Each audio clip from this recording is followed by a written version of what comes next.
I was a Jehovah's Witness for 25 years, and here are the 10 things I hated most about that life.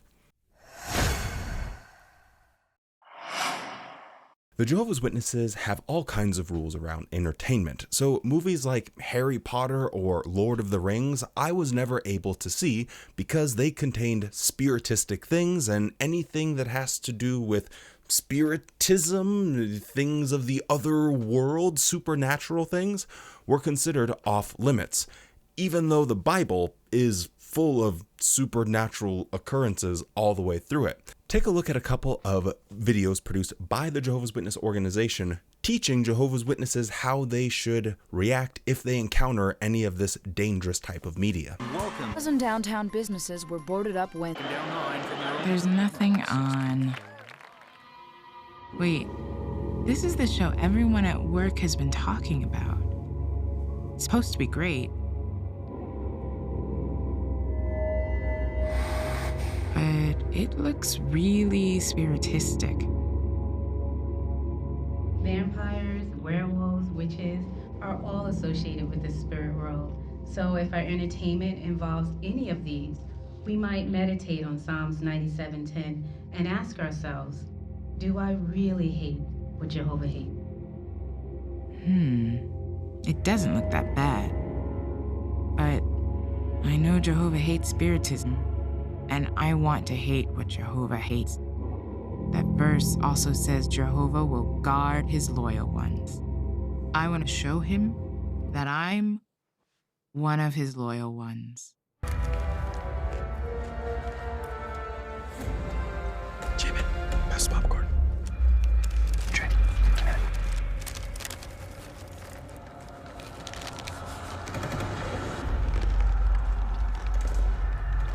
Hey, this looks kinda... Doesn't this bother you? Don't let it freak you out. Look, I just think maybe we need to leave. No way, I'm not losing my money. I really think we need to leave. Hey, what's going on? Dustin's all freaked out because of this scene. It's just a scene. Yeah, dude, just chill. Hey, we're trying to watch a movie. Let's cut the chit-chat. I'm sorry.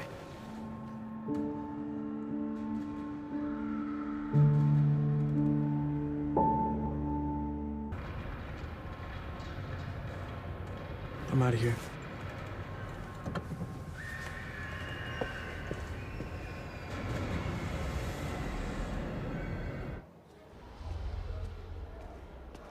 Dustin.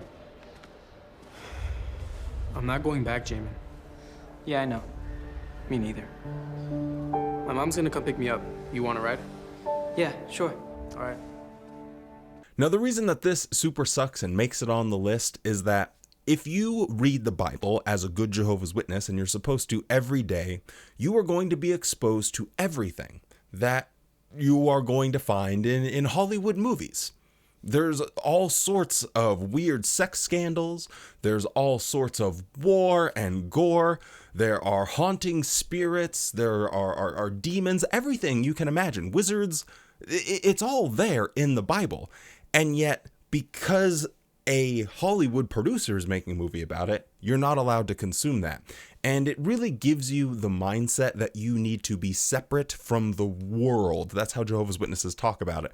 You have Jehovah's Witnesses, and if you are not that, they call you're part of the world, and the world is controlled by Satan. So this not watching certain movies and having these rules is just a control mechanism that they use in order to keep people in line.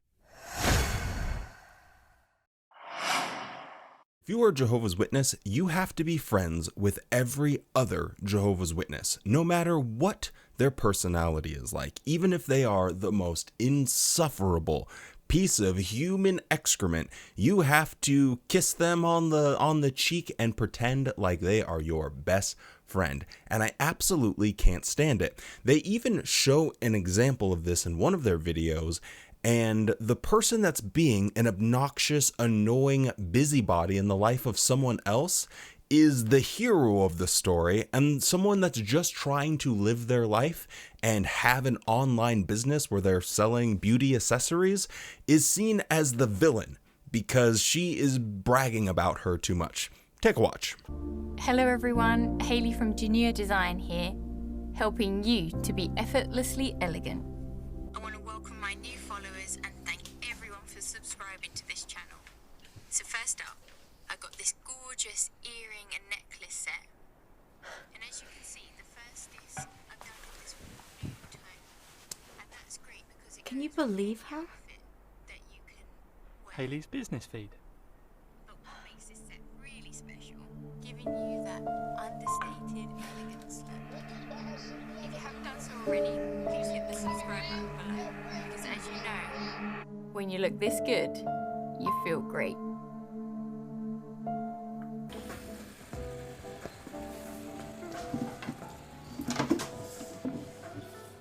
Really? Bad news?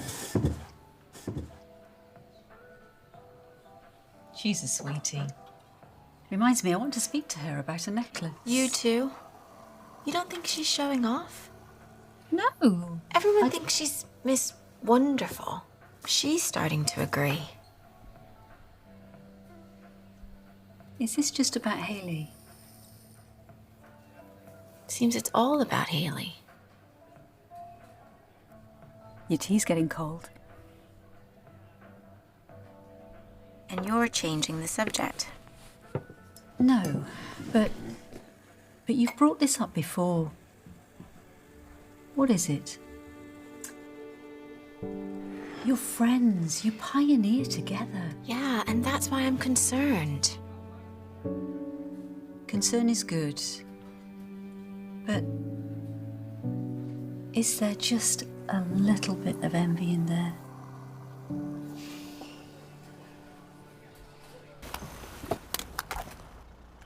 No.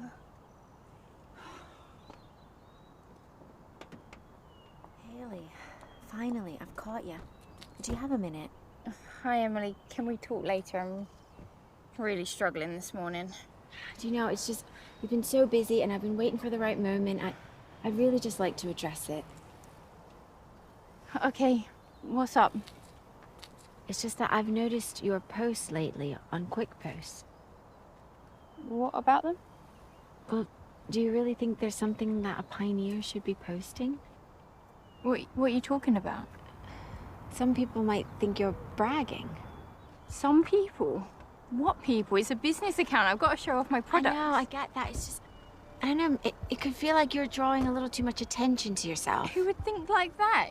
You? No, not just me. Celia felt the same. You spoke to Celia about this. I didn't want to upset you. Jake said that I needed to say... Jake! Everyone thinks my posts are inappropriate. Not everyone, Hayley. That's not what I'm saying at all. You are such... So this lady has to put up with this crap. And if you are a Jehovah's Witness, or have ever been a Jehovah's Witness, you know exactly what it's like to put up with these types of people. And the issue is you get a group of 100, hell, 1,000 people, you are going to find a fair bit of them that you just don't like very much.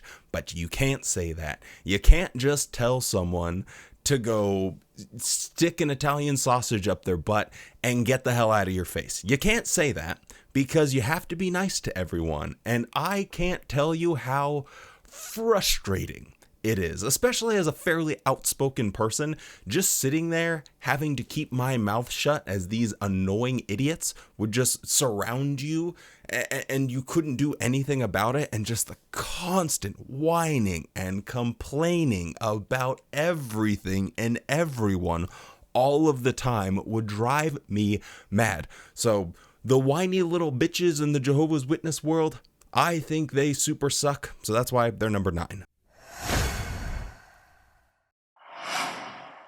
Being a Jehovah's Witness means that you have to exclusively have as your friends, and any potential person you might be interested in dating, they also have to be a Jehovah's Witness.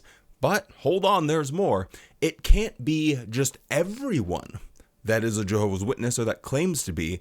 There are certain Jehovah's Witnesses that you have to avoid because they might be considered bad association. They might ruin your spirituality, and if they do that, you'll die at Armageddon.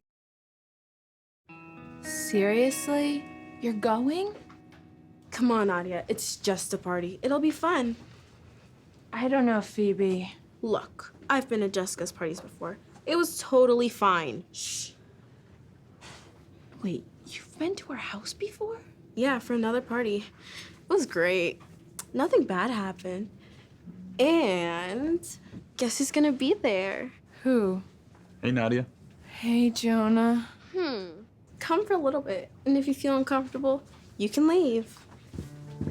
Even if I said yes, my parents would never go for it. They don't have to know. Just sneak out. That's what I do. So how about it? Have a little fun.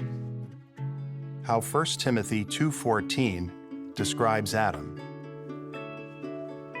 Also, Adam was not deceived, but the woman was thoroughly deceived and became a transgressor. Adam just accepted Eve's offer. He didn't think it through. If I go to this party, what could happen?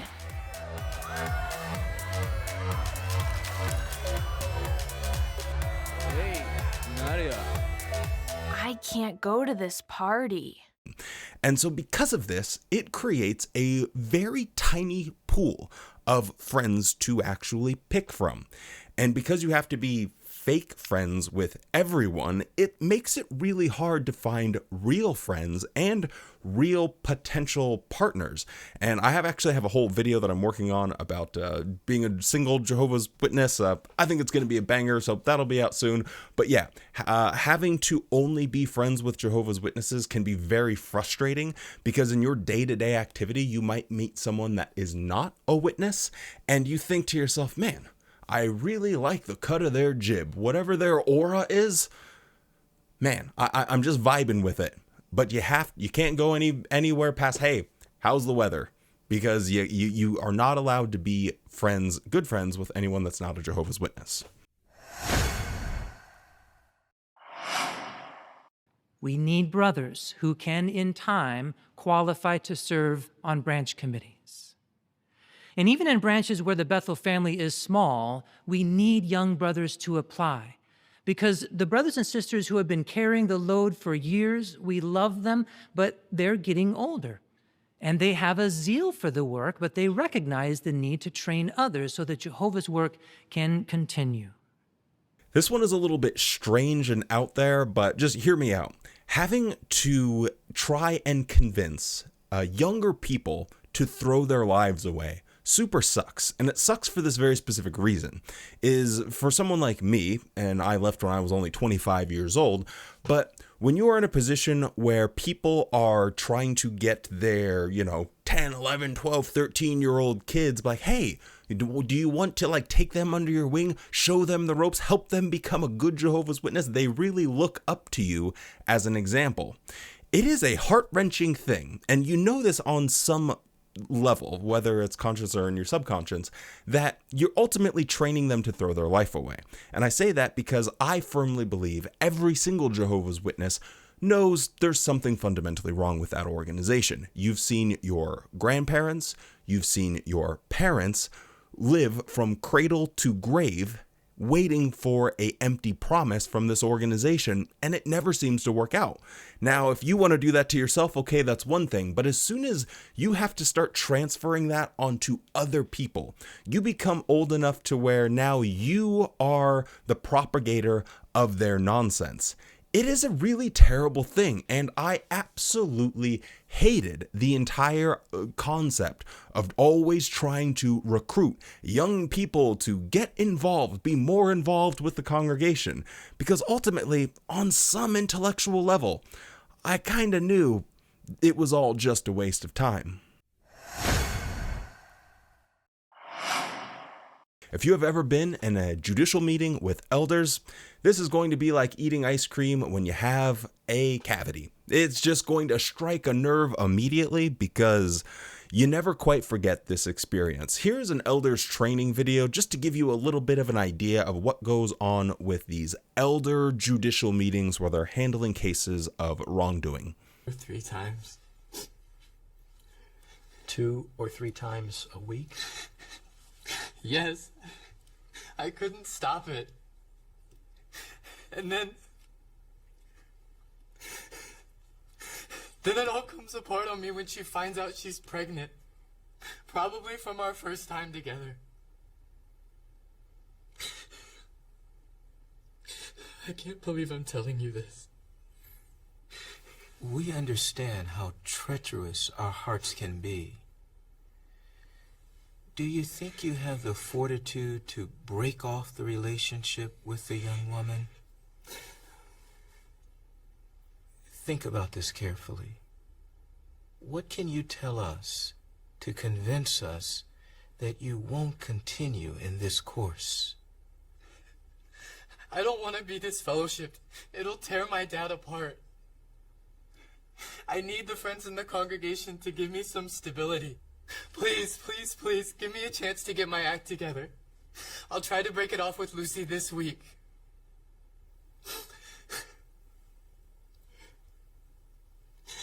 Man, what's happening to me? Robbie, in addition to your father, who else do you think you have hurt by your conduct? My mother. And Tom Jordan's family, too. We've always been really close. He was like a big brother to me. What about Jehovah, Robbie? Oh yeah, of course, Jehovah too.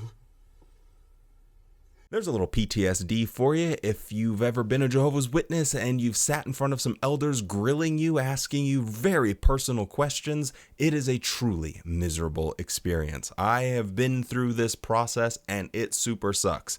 You're sitting down there because you kissed a girl and they're going through like 45 minutes of questions trying to get the full play-by-play, frame-by-frame breakdown of your kiss. Okay, where were your hands? How low on her back?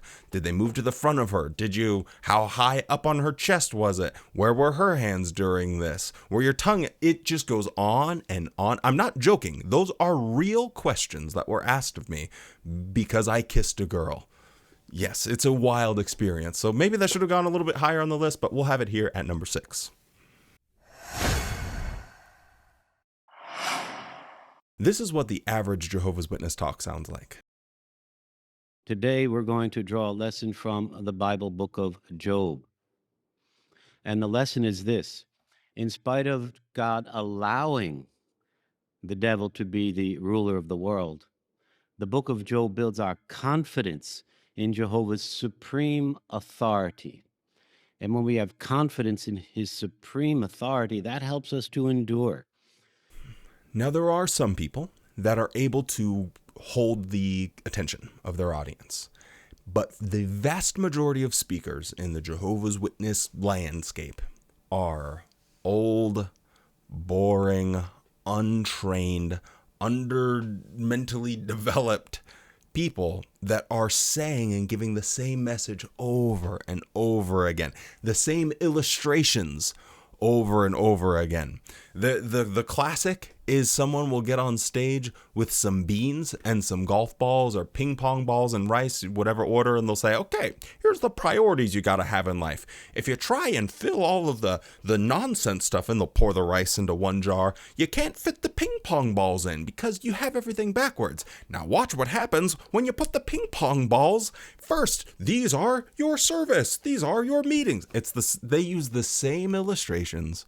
They read the same scriptures in the same monotone, pathetically unimaginative voices. It is so frustrating. And I think the sheer volume of having to put up with listening to boring people talk, and it goes hours and hours and hours and hours of your life are just wasting away as you sit there listening to some guy drone on about Paul and what he did when he was on a missionary tour. It is absolutely brutal. And then on top of all of that, you have to be excited. You have to cheer and clap for this person and be very grateful and thankful that they were able to give such a spectacular performance for you. It is a miserable experience. So yeah, that's why it's going in here at number 4. No, 5. We're on number 5. This is number 4. Now, this isn't something that I think a lot of people will actually know about if you haven't been a Jehovah's Witness. So I'll give you the sped up version of it. But during the 70s, the 80s, and the 90s, this was really drilled into people's head how your life is essentially preparation for when you're going to be tortured. And it's not a very normal thing to experience. So let me just read you one experience that they give and help you get your mind around exactly how this works. In March 1946, 10 witnesses who refused to violate Christian principles were beaten with clubs and guns, thrown to the ground, and trampled on so brutally they were disfigured. They were thrown into a lime pit and rolled in the lime. The villagers stood by and watched. When a fellow believer went to visit them in the evening, he received the same treatment.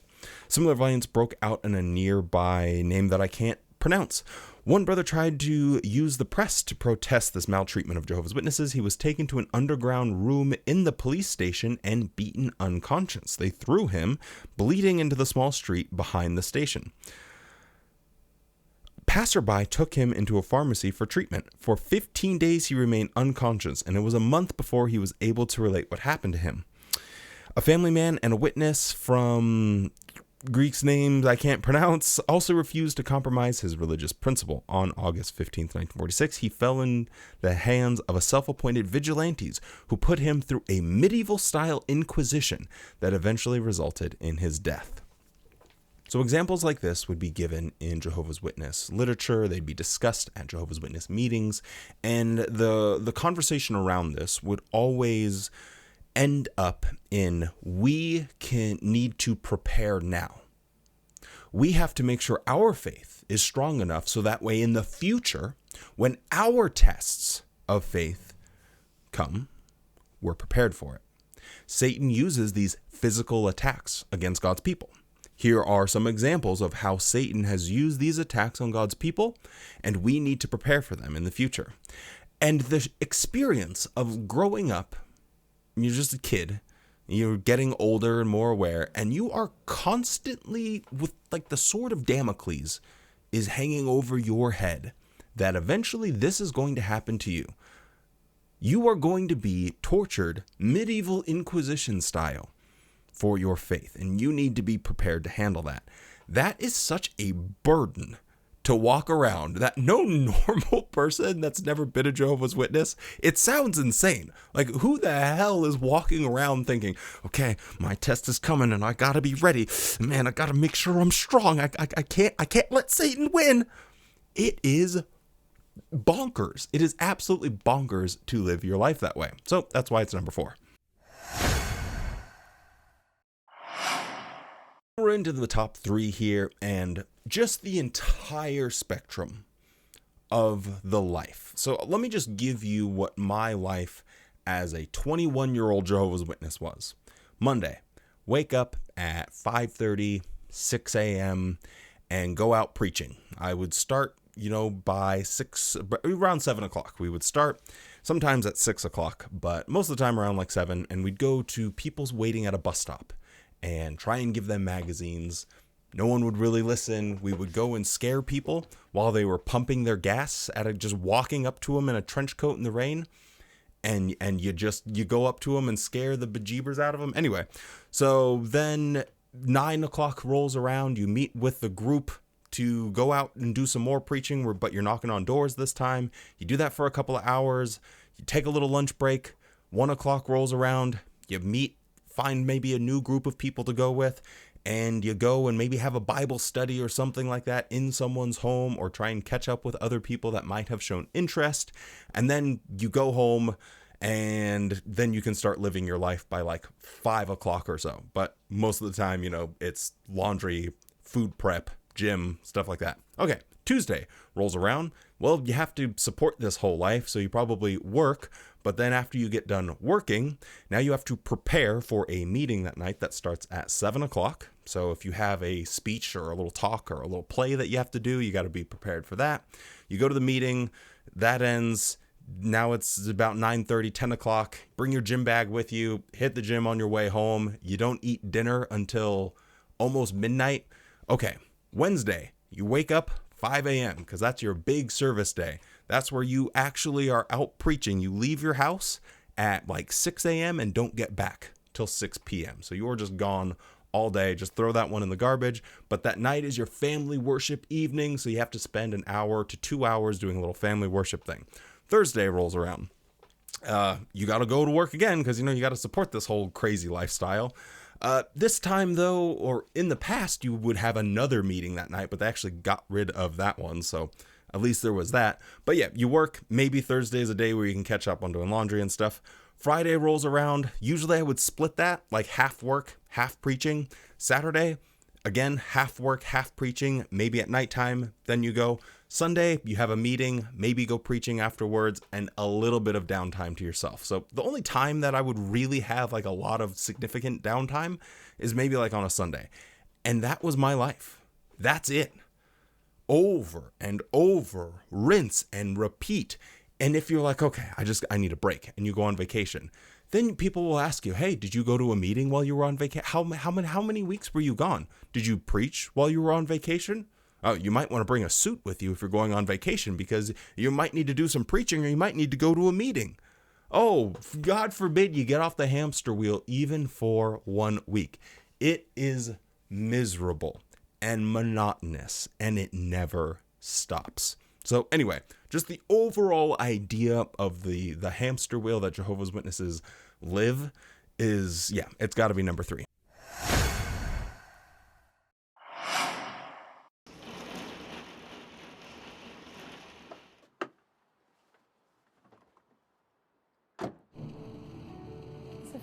The Faroe Islands are also called the land of maybe. The weather is very diverse and can rapidly change. So when you begin in the ministry, the weather can be sunny, and then 10 minutes later, you find yourself in a massive rain shower and everything gets wet. Wind is another challenge. We have some severe winter storms, so you have to be careful that your service partner or the car door doesn't blow away while you're getting out of the car. We really want people to get to know Jehovah. They need to know the truth. When Jesus said that we should preach, I think that he also would have put on a raincoat and gone out to preach the good news. Preaching is miserable. Imagine just continuing to think that you are trying to save someone's life. You are out here with the cure to cancer, and people just keep on telling you, no, I'm not interested, we don't really care. Then you try and explain it to someone, and it doesn't make sense, and they eventually lose interest. Or you meet someone that knows a lot about cancer research and demonstrates to you why you are fundamentally wrong, and yet you have to turn around, take that on the chin, and keep doing it. You can't just step back and say, oh, well, that guy made a lot of sense. That is what preaching is. You are continuing to be a IRL kick streamer who just is a public irritation, an actual shit stain on humanity, and you're just annoying people, and you know you're annoying people, and you just have to keep on doing it. It absolutely sucks. So yeah, that has to be number 2 on the list. And for number 1, let me play you one of the first skits that I ever made when I very first started this YouTube channel. Wow, what a perfect day to skip going out in service. I already do have 12 hours this month, and honestly, I didn't have any return visits or anything to do. Can enjoy the garden, eat some ice cream. I've always been wanting to read 1984. I hear it's a real classic. It'll be fine. Oh no, this can't be happening. I better pray. Jehovah, please forgive me, please. This will never happen again. I'll always obey all your commands. I'll never skip service again. 3 hours later. Standing well over a meter tall. I have to go to the meeting tonight. I'm just too tired. I'm just gonna watch some more TV and it'll be fine. She roams these swamps, trying to catch. Oh no. No, not an earthquake. Is this Armageddon? No. Okay, I'll pray. Oh, Jehovah, please. I'm so sorry. I should have gone to the meeting. I'm so sorry. Please don't kill me. 12 o'clock midnight. Oh, God. Burn. Yes, waiting for Armageddon. There is nothing more pathetic than waiting your entire life for something to happen in order for your life to finally get started. It is the ultimate procrastination personality type. It is the actual raid boss of procrastination, because you think, do I want to get involved with social change? No, I'm going to wait till Armageddon comes. Do I want to get a different career? No, I'll just wait till Armageddon comes. Do I want to get married and have children? No, Armageddon's right around the corner. I don't think I need to do that. Do I need to get a new car? It'll be fine. We'll just wait till Every single decision that you make as a Jehovah's Witness revolves around Armageddon being right around the corner. And when it's always right around the corner, there's always some excuse that you can make and you can pseudo-logic your way into, where you say, nah, I don't need to do that. I'm just going to wait. And it's a procrastinator's dream. But for me, it was terrible. I hated it. Sitting around doing nothing drives me crazy. So anyway, that is my top 10 list of things I hated about being a Jehovah's Witness. Comment down below. Let me know what you thought of this list. Let me know what some of your least favorite things are. With all of that being said, stay safe, be kind, and don't forget to spend more time loving the things you love than hating the things you hate. And you better have a good ass day.